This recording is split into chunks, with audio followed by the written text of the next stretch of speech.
3.009. Pada kesempatan kali ini, saya akan membuat ujian tengah semester dengan mata kuliah multimedia pembelajaran dengan dosen pengampu Bapak Dani Ajar Baskoro, SE, SPD, MPD. Selamat menyaksikan. Oke teman-teman, di sini kita akan masuk ke inti materi kita. Pertanyaan pertama, kenapa pentingnya multimedia pembelajaran dalam mendukung proses belajar mengajar? Nah, multimedia pembelajaran sangat penting dalam mendukung sebuah proses belajar mengajar karena mampu menggabungkan sebuah teks, gambar, audio, video, dan animasi sehingga materi lebih menarik, jelas, dan mudah dipahami. Nah, penggunaan multimedia dapat meningkatkan perhatian dan motivasi belajar siswa, membantu menjelaskan konsep yang abstrak atau kompleks, serta menyesuaikan dengan beragam gaya belajar seperti visual, auditory, dan kinestetik. Nah, selain itu, multimedia juga mendorong pembelajaran lebih interaktif, meningkatkan retensi informasi, dan membuat proses belajar lebih efektif dan efisien, baik dalam kelas maupun secara daring.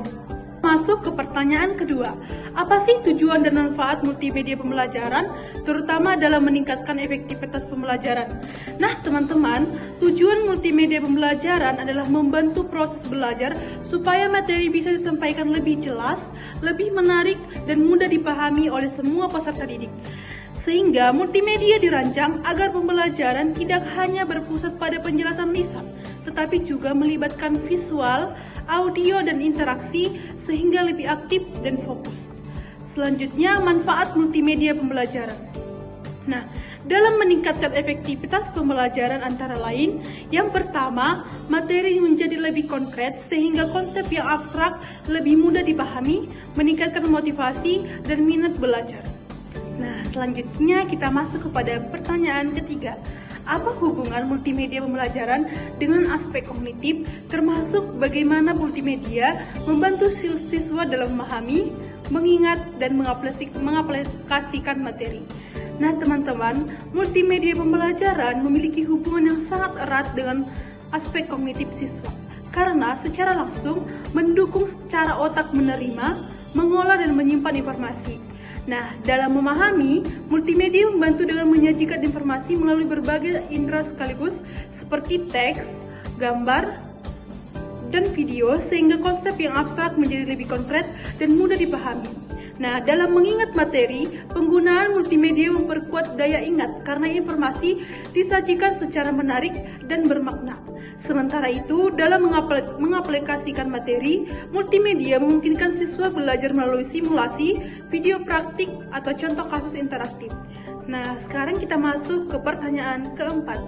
Apa kaitan multimedia dengan perkembangan teknologi saat ini dan bagaimana pengajar dapat memanfaatkannya? Nah, multimedia pembelajaran sangat berkaitan dengan perkembangan teknologi saat ini, seperti penggunaan smartphone, laptop, internet, dan platform digital. Teknologi membuat multimedia menjadi lebih mudah diakses, fleksibel, dan bisa digunakan kapan saja, baik dalam pembelajaran tatap muka maupun daring.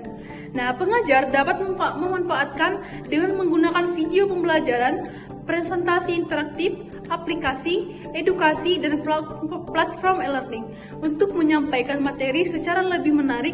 Dengan cara ini, pembelajaran menjadi lebih efektif serta relevan. Nah, sekarang kita masuk ke pertanyaan kelima dengan pertanyaan contoh nyata penerapan multimedia pembelajaran. Nah, contoh nyatanya bisa dilihat dari pengalaman belajar sehari-hari. Misalnya saat dosen atau guru menggunakan video pembelajaran untuk menjelaskan materi yang sulit. Dengan adanya animasi dan visual, kan materi jadi lebih mudah dipahami dan dibandingkan hanya lewat penjelasan secara lisan. Nah, contoh lainnya dapat kita lihat seperti referensi umum, penggunaan PowerPoint interaktif, kuis, dan platform pembelajaran digital. Dengan cara ini membuat siswa lebih aktif, fokus, menarik, tertarik, serta membantu mereka memahami, mengingat, dan menerapkan materi dengan lebih baik dan tugas atau praktik.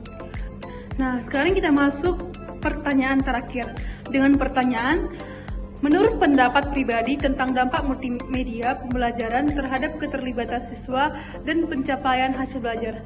Nah, menurut pendapat saya, multimedia pembelajaran memberikan dampak yang sangat positif terhadap keterlibatan siswa. dan pencapaian hasil belajar. Dengan adanya sebuah video, gambar, animasi, dan media interaktif, siswa menjadi lebih menarik, fokus, dan aktif mengikuti pembelajaran, sehingga suasana kelas tidak terasa monoton. Nah, selain itu, multimedia membantu siswa lebih mudah memahami materi, mengingat informasi lebih lama, dan menerapkannya dalam tugas atau praktik. Nah, hal ini membuat hasil belajar menjadi lebih optimal karena siswa tidak hanya menerima materi secara pasif, tetapi terlibat langsung dalam proses belajar mengajar. Nah, teman-teman, itulah penjelasan materi mengenai ujian tengah semester saya dengan mata kuliah multimedia pembelajaran. Semoga teman-teman dapat mengerti, memahaminya, dan dapat dimanfaatkan untuk di hari-hari berikutnya. Sekian, terima kasih.